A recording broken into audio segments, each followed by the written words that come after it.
I've been super excited for this. We're gonna put that onto this. Look, it's ADV, and I'm hoping to get a 49cc gas-powered ride onto it. Start by getting the body off.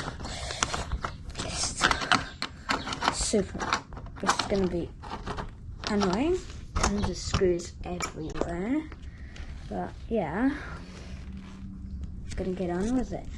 We've got that rear plastic off. We've got this side thing off. Now it's time to take this front off. And so you've got the plastic stuff. That's the front. That's the seat.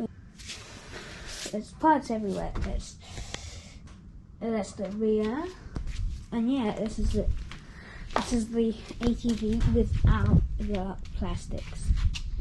It looks so weird. So yeah, there's the body on. It looks so cool. Look at that. It looks crazy. So a couple of things. The exhaust.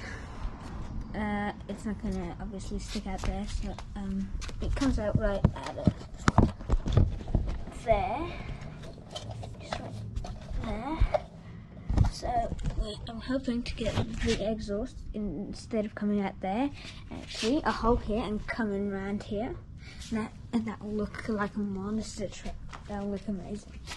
And obviously we need to do something with the front, because that looks, yeah, we'll probably get a different steering wheel or make this one smaller because it's way too wide.